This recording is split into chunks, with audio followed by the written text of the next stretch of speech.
अस्सलामुअलैकुम dear viewers. आज की वीडियो में मैं एक नावल ब्लैक ब्यूटी को डिस्कस करने वाली हूँ जिसे एना सीवल ने लिखा है। ये मेरी वीडियो का पार्ट 2 है। जो फर्स्ट वीडियो में हमने डिस्कस किया वो ये था कि ब्लैक ब्यूटी किस तरह से परवान चढ़ता है और उसकी माँ डचीज उसकी किस तरह से ट्रेनिंग करती है, और फार्मर ग्रे जो उसका मास्टर है वो उसकी बहुत केयर करता है। और इसके अलावा इसने अपना एक बैड एक्सपीरियंस ह्यूमन हंट का भी जिक्र किया है।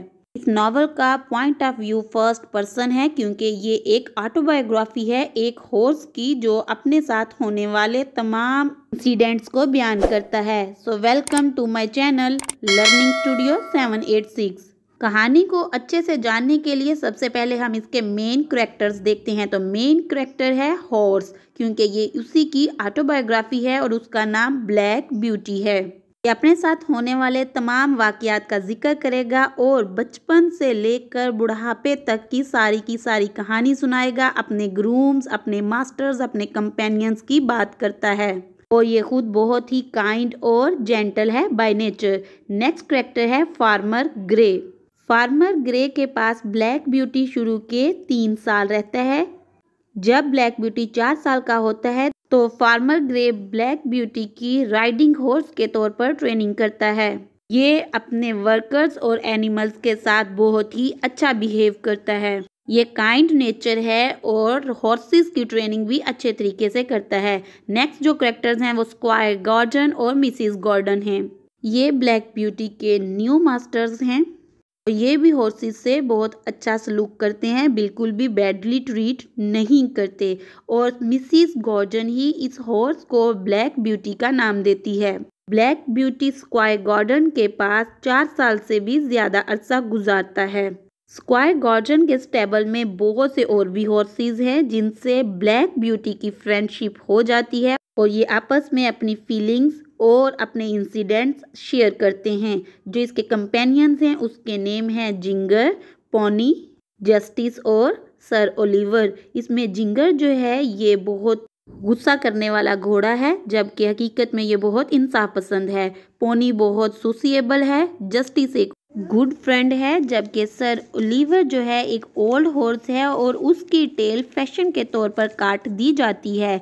मैरी लेग्स के साथ भी ब्लैक ब्यूटी की बहुत अच्छी जमती है। ये तो थे ब्लैक ब्यूटी के कंपेनियंस। अब इसके ग्रूम्स की बात करते हैं। उनके नेम्स हैं जॉन मैनली, जेम्स होवुड, लिटिल जो और ह्यूबन स्मिथ। इनमें जॉन मैनली घोड़ों का तो बहुत ध्यान रखता है और इनके रवैयों को भी अच्छे से पहचानता है। जेम्स हॉवुड भी जॉन मैनली की तरह बहुत ही स्किलफुल पर्सन है जबकि लिटिल जो अभी छोटा है और ये गुनगुनाता रहता है और घोड़ों को ज़रा केयरलेसली बिहेव कर लेता है, लेकिन एंड पे ये अपने रवैये पर पशेमान होगा। ह्यूबन स्मिथ अच्छा है लेकिन जब ये एडिक्टेड हो जाता है, शराब पी लेता है, तब ये आउट ऑफ सेंसेस हो जाता है। तो ये थे मेन कैरेक्टर्स। अब हम हॉर्स की कहानी उसी की जुबानी सुनते हैं। अब फार्मर ग्रे मुझे राइडिंग हॉर्स बनाने के लिए ट्रेनिंग शुरू कर देता है और सबसे पहले वो मेरे हूव्स को सेट करता है।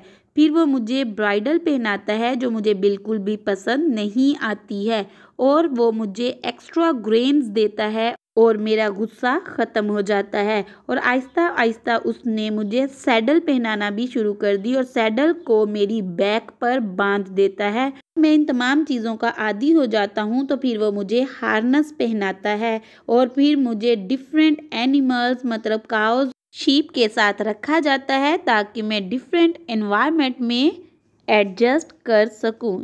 ये भी मेरी ट्रेनिंग का हिस्सा होता है।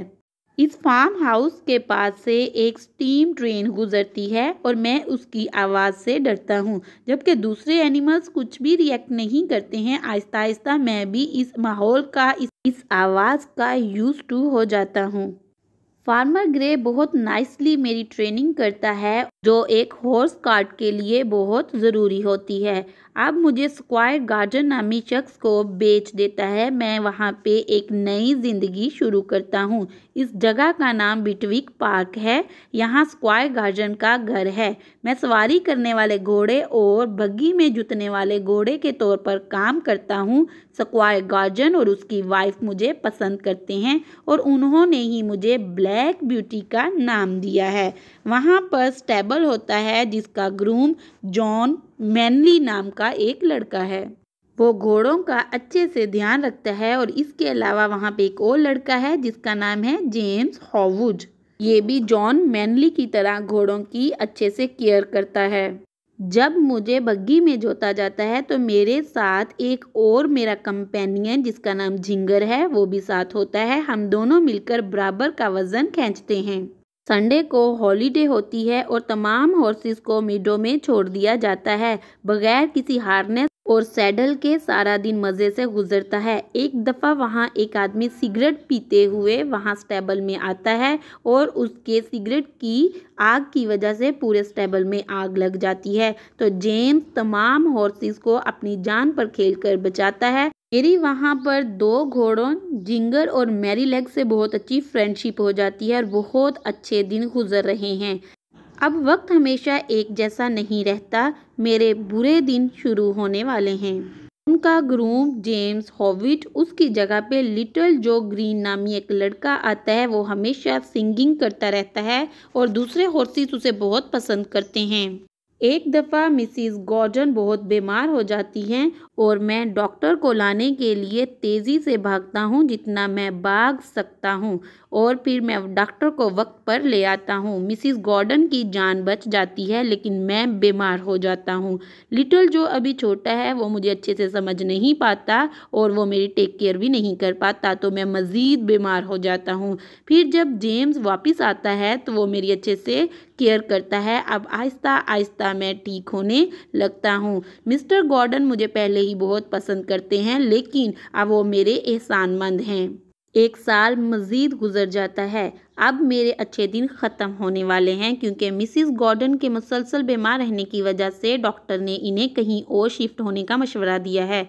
सब घोड़ों को बेच दिया जाता है और मुझे भी बेच दिया जाता है। मेरे दोस्त भी मुझसे दूर हो गए और न्यू मास्टर्स पहले मास्टर्स की तरह केयरिंग नहीं हैं। मेरे न्यू मास्टर्स अपने दौर के फैशन के हिसाब से मुझे हार्नेस बियरिंग रेन के साथ साथ चेक रेन भी डालते हैं। व्यूअर्स, ये चेक रेन क्या होता है? वो ये है कि जब भी किसी घोड़े को हार्नेस डाली जाती है तो उसके नाक में से नोकेल भी गुजार दी जाती है ताकि घोड़ा सर नीचे करके नहीं सर ऊपर करके चले। और ये नाक में जो नकेल डाली जाती है वो किसी भी हॉर्स के लिए बहुत ही पेनफुल अमल होता है। मेरे प्रीवियस मास्टर्स ने कभी भी मुझे चेक रेन नहीं डाली थी। ये इस दौर का फैशन है। मुझे बहुत तकलीफ़ होती है। मैं अपनी माँ की नसीहत के मुताबिक ओबीडियंट होकर काम करता हूँ।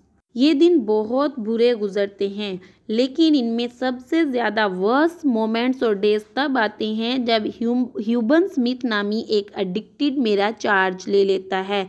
ओवरऑल वो बहुत अच्छा इंसान है लेकिन जब वो शराब पी लेता है तो वो हवास बाख्ता हो जाता है।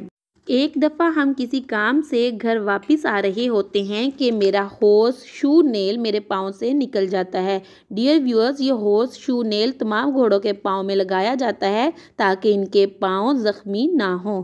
जब वो मेरे पाँव से निकल जाता है तो ह्यूबन स्मिथ ध्यान ही नहीं देता और मुझे तेज़ दौड़ाता है। मेरा पाँव ज़ख्मी हो जाता है तो मैं गिर जाता हूँ। मैं बहुत बुरी तरह से गिरता हूँ। स्मिथ को भी चोटें लगती हैं और वो वहीं पर मर जाता है। मुझे भी बहुत सी चोटें आती हैं। मेरे पाँव ज़ख्मी हो जाते हैं और ये ज़ख्म आहिस्ता आहिस्ता ख़राब हो जाते हैं तो मास्टर मुझे बेच देता है। With the passage of time मेरे पाँव के ज़ख्म तो आहिस्ता आहिस्ता ठीक हो जाते हैं लेकिन काम में अब मैं स्लो हो जाता हूँ। इसलिए तमाम मास्टर्स मेरी केयर तो नहीं करते लेकिन मुझे आगे बेच देते हैं। अब मैं उदास रहने लगता हूँ क्योंकि मुझे अच्छी तरह से ट्रीट नहीं किया जाता है। आखिर में मेरी किस्मत जागती है। मुझे लंदन का एक कैब ओनर जेरी बार्कर नामी आदमी ख़रीदता है। वो मेरा बहुत ख्याल रखता है और मुझे चेक रेन तो बिल्कुल भी नहीं डालता। वो मेरा नाम जैक रखते हैं क्योंकि वो मेरा ओरिजिनल नेम ब्लैक ब्यूटी नहीं जानते हैं। अब जेरी बार्कर को मिसिस फॉलोवर के यहाँ जॉब मिलती है तो वो यहाँ से शिफ्ट होने की तैयारी करते हैं। तो मुझे एक मिस्टर थॉरोवुड नामी सिंपैथेटिक फार्मर को बेच दिया जाता है।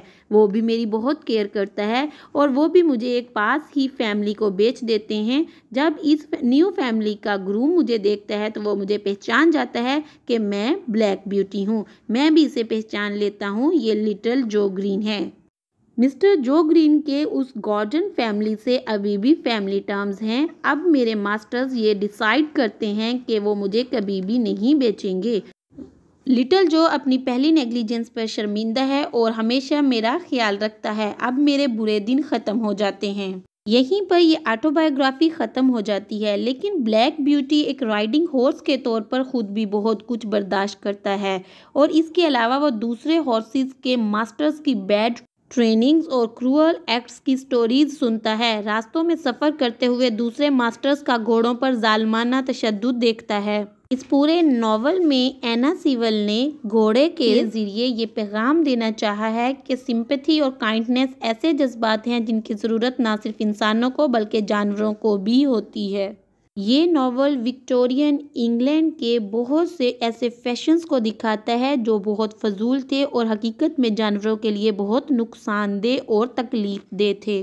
ख़ास तौर पर जानवरों से बुरा सलूक करना और उन्हें चेक रेन सिर्फ फैशन के तौर पर पहनाना और किसी भी तौर अपना गुस्सा उन पर विपिंग करके उतारना। इस नॉवेल में एना सीवल ने जानवरों के हकूक़ के लिए आवाज़ उठाई है जो कि बहुत ही पुरअसर साबित हुई और शायद लोगों को अब एहसास होना शुरू हुआ कि वो जानवरों के साथ ये क्रूअल एक्ट्स में शामिल हैं। तो इसके बाद चेक रेन पर बैन लगा दिया गया और ये नॉवल बहुत पॉपुलर हुआ और ये आज तक की world famous best selling novels में से एक है। और यहीं पे इस वीडियो का इख्तिताम होता है।